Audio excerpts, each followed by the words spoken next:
we've been independent for some 70 odd years, we have to a very large extent continued to perpetuate the mythology that the colonials had imposed on us about their rule in India. And that's quite amazing because we have imbibed it to such an extent that we are entirely, in some cases, unconscious of how we perpetuate some of these bits.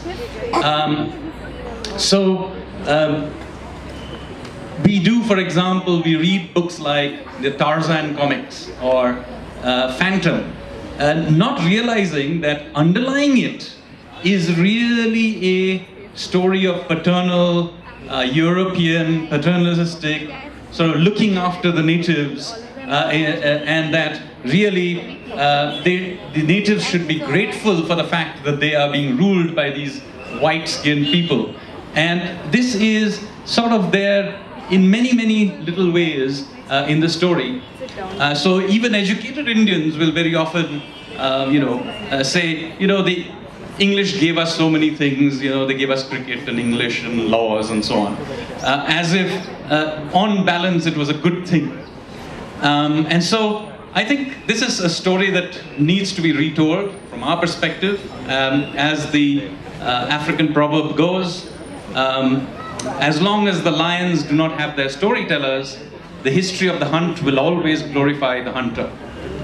So with that, let me turn over to Shashi and ask him, well, why did you write this book, and why, after 70 odd years of being independent, we still need to tell this story?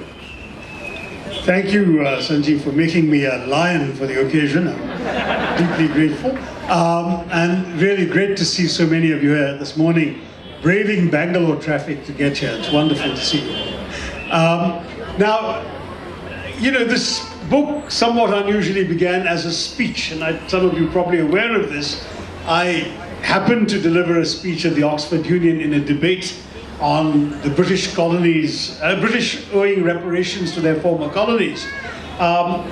It was posted on YouTube a month or so later, and to my astonishment, went viral to an unbelievable extent, with literally millions of downloads and all sorts of interesting activities, which I won't, out of uncharacteristic modesty, I shall refrain from going into details, except to say that one of the consequences was my publishers calling me and saying, you've got to make this into a book.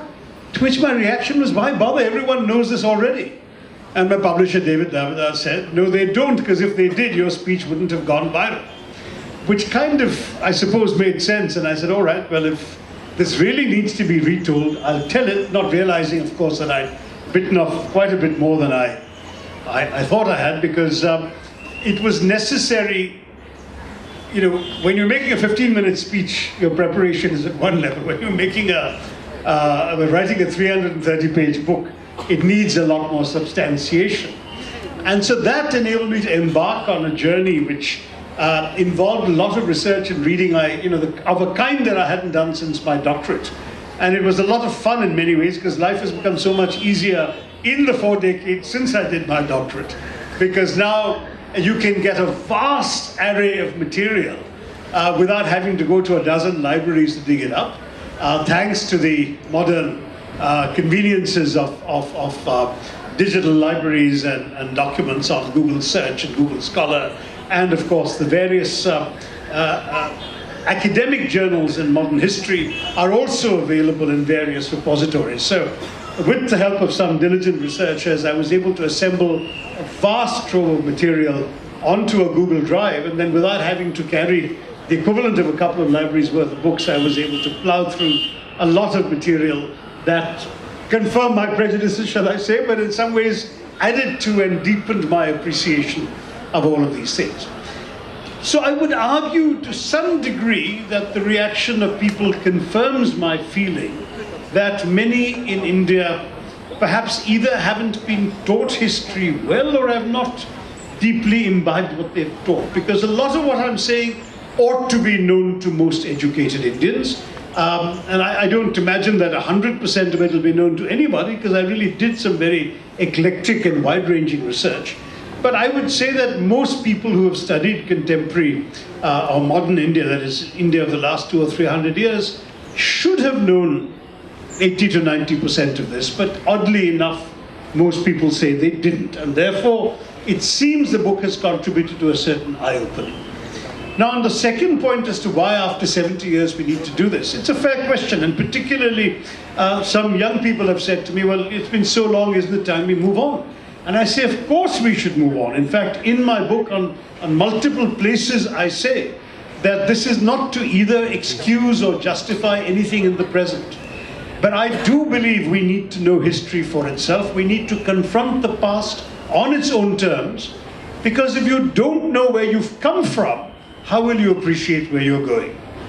Just as every human being here wants to know a little bit about their father and mother and grandparents and have some sense of their past origins before they were born, as it were, we as a society, as a civilization, as a country, I believe, need to be aware of where we've come from. And that, to my mind, is why the book needed to be written.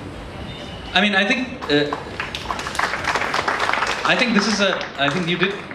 this is a very important thing that